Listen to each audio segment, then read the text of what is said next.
Hi, it's been a bit. So I completely unintentionally did not film a March update for my no-buy, and the reason why is I just got super sick in April. I wasn't filming much, I wasn't using my brain much. And so now here I am in the middle of May with 2 months to update you on, and oh boy, are they both not fun updates. Well, not like positive ones.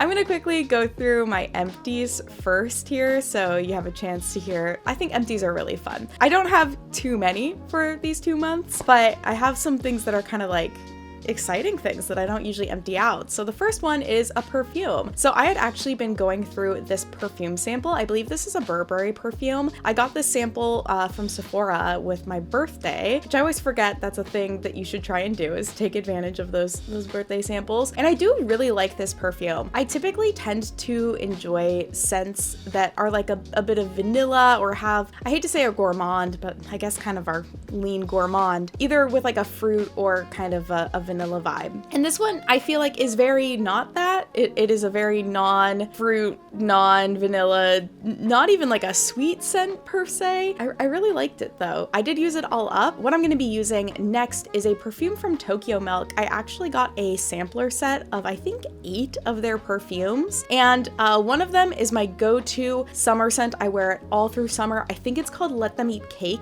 and it's like a coconut cake smell, but it pairs so well with my sunscreen. We'll talk more about my sunscreen later, but it's like my go-to summer scent. And so before it's fully summertime, instead I've been using their scent number 11, which I don't remember the name of, but it's kind of similar vibes. It's also sweet vanilla, but with a different kind of fruity scent than the coconut and the like sunscreen vibes of Let Them Eat Cake. It's kind of just different. I've been enjoying it. It's not, I would say, my favorite perfume. It's kind of my favorite out of the options that I have for a spring scent. So that's what I'm going with for that. I also ran out of my laundry detergent, so I used powdered laundry detergent and I replaced it with the same thing, which is the Tide Free and Clear, I believe, option of powdered laundry detergent. I think this stuff works great. I hope I don't smell bad. From what I understand, it's supposed to be a very effective laundry detergent, so it's what I use. I also ran out of my dishwashing packets that I had gotten from Trader Joe's. I wasn't necessarily impressed with those, but they didn't act poorly. I replaced them with some Cascade powder, which is what I wanted anyways. I like using powder detergents in case it's not obvious, because I feel like it's the best way to get bang for your buck, and the Cascade powder has been working really well. So very happy with that change. And then my last replacements are running out of some of the other body lotions. This vampire, I think it's Vampire Blood one from Bath & Body Works. I hated the smell of it, which is so funny because I have the hand soap, like the liquid foam bottle refiller hand soaps, and I really love the hand soap, but I hate the body lotion. So I ended up using this up when I was sick because I lost my sense of smell. So it was the perfect time to just smell bad because I couldn't smell myself. So that's when I used that up. And I also used up the first of my 2 CeraVe containers. Now I have mixed feelings on if I'll go back to using this. I do think my skin on my body likes this moisturizer. I'm not sure about my face, which is unfortunate. I think it's just a little waxy feeling for me, and I never feel super moisturized from it. So I might need to try some different options for a face moisturizer, which is a little bit of a bummer. I was really hoping to just 2 birds, 1 stone that, but alas, that's life sometimes. Okay, now I'm gonna get into my spending for March, and I might try and go a little fast just because we have to fit 2 months of content in one here. So first of all, for my food saving, I went $80 over my budget of $400. My 2 key points of spending were, first of all, one of the grocery stores near me. It's a Safeway, very expensive, but unfortunately it's the closest grocery store to me. So if I ever need like a quick basic, if I hop over there, I'm always paying more than I would be if I had just planned out my groceries a little bit better. And what that really turns into is when I want a snack, I'll go to Safeway and I'll spend way too much money on snack foods. And then the other thing was cafe spending. I definitely ordered some drinks and, pastries at cafes near me. I mean, the blessing and the curse of living here in Seattle is that there are just some really amazing coffee shops and cafes nearby. And I also around this time started getting really into matcha lattes. I still really like them. I'm still really into them, but I'm definitely trying to not buy them from cafes because it is like a $10 drink here. So we just can't do that. I have found that I really like the powdered latte packets you can get at Trader Joe's though. So I'm going to try and just more consistently be buying those to have those as an option for if I'm really craving that matcha. For my shopping, my numbers say I spent only $313 out of $400, but that's somewhat swayed because I did get some money from eBay in March that kind of lowered my overall spending number. Some key things that I spent money on. I got a Paramount Plus account so I could watch Survivor. I need to cancel that. I thought I would get much more into like Survivor in general as a series. I've watched probably like 2 seasons, 1 full season, and then another season's worth of like random episodes. I'm just not getting super into it right now. I do love the show.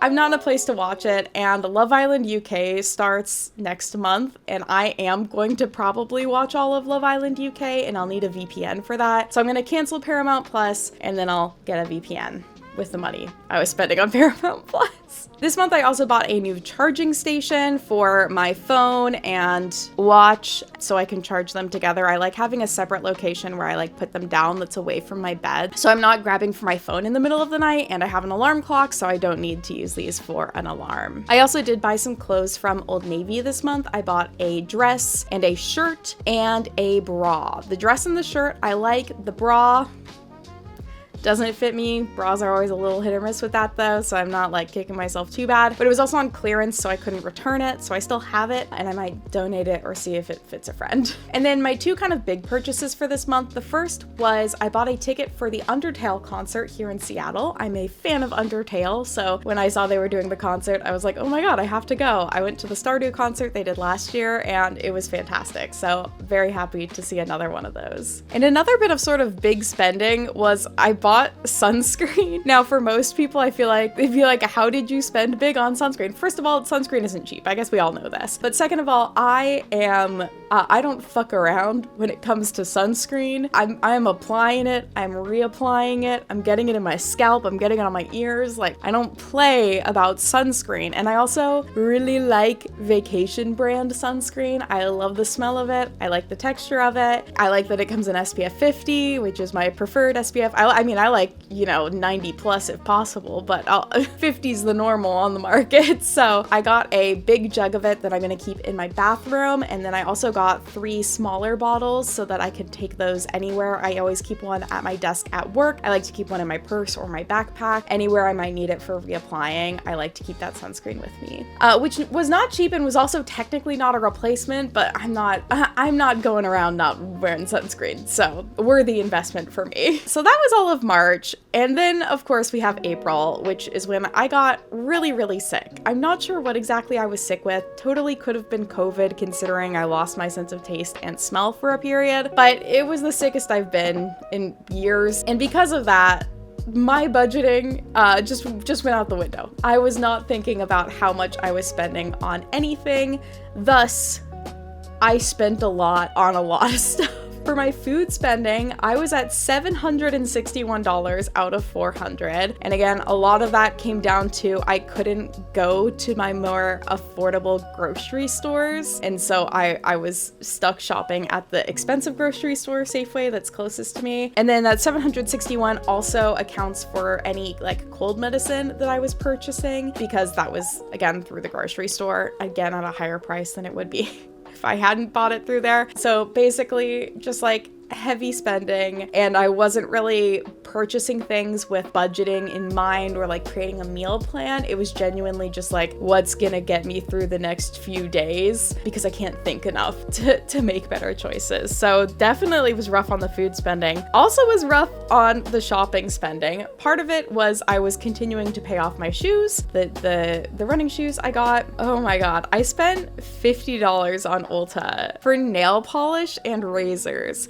2 things that, like, yes, I will technically use. The razors, a bit more helpful than the nail polish. So I will say, I have been painting my nails every week. I let myself get one color and a top coat, and I was like, this is your color for the summer, and when you run out of this color, you can stop wearing it. And I have been painting my nails with it every week. I actually really like the nail polish. I need to my nails are chipping right now, but this is like as chipped as they get by the end of the week. These are from Essie, I think. It's their like fake gel polish. It's a really good polish, and it comes off so easily, like when you're clearing it off. I actually do really like it. But did I need to buy it? No, no. And then I had another beauty order of some sunscreen for my face. I got 2 containers of it. I also got a brown mascara and a brown eyeliner. I didn't really need to replace my eyeliner, but I was needing to replace my mascara, and I wanted to try a brown one, and I figured, well, if I'm gonna do brown mascara, I might as well get a cheap little, I think the eyeliner was $3, so that wasn't the big part of the purchase. I love the brown. It's what I'm wearing now. I think it is just like so nice and like neutral, but it, you know, it's a very like, a little something. So I'm really liking it. The mascara though is a tubing mascara, which I find works really well, except the like mascara gets everywhere. When I wash my face, it like sticks to my sink, it sticks to my shower. I'm like, dissolve, go away. For home things, I bought a set of new sheets. I wrote that this was not an essential. I think the new sheets, they weren't an essential. My old sheets were pilling so bad that they were so uncomfortable that I just gave in, and I went to TJ Maxx and I bought a like pair of new sheets that like, yeah, they're probably cheap and kind of shitty, but like they're cute and they aren't pilling like crazy. The feeling of like pilling sheets when you're hot and sweaty is one of the worst in my opinion. I'm not gonna feel too bad about doing that. Bought a lot of Dayquil and NyQuil. I bought some storage containers. Those have actually been super helpful. No regrets for that. I had to buy some stuff for my air conditioner. My friend gave me her air conditioner. Thank God. Thank you so much, Syfy. Everybody follow Syfy on Twitch. Thank God she gave me one, because if I had to pay for this out of pocket, that would be such a bummer. So I now have an air conditioner, which is amazing because my apartment gets so hot in the afternoons.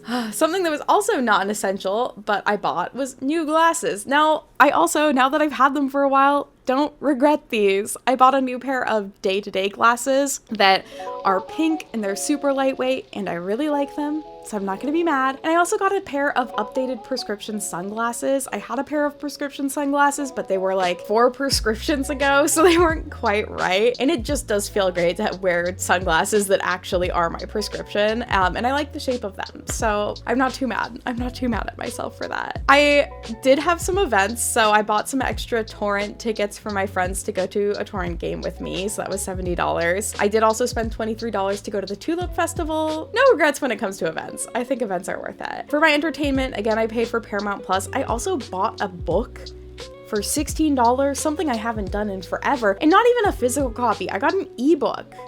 I'm kind of embarrassed about that, but I bought Yesteryear. I knew it was going to take months for me to get the copy from my library on Libby, and I was like, I'm in the mood to read something. I gotta take advantage of this moment and like ride that high. So I bought the book. I read it in like 3 days. I really enjoyed it, so it was kind of worth it. So overall, I categorized my spending for this month as what was needed and what was not needed, and I calculated how much not needed spending happened, and that's around $223. So I'm gonna add that to my personal debt system that I have. I've talked about this a little bit, y'all know. If I'm buying something that's like outside of the realm of reasonable spending for my goals for this year, I add that to my personal debt, and that's debts that I'm going to try and repay back to myself in a way, either through secondary income through like YouTube or Twitch, or through just straight up like selling my stuff. So part of that has been, I brought a bunch of books to Half Price Books, only got $60 for them,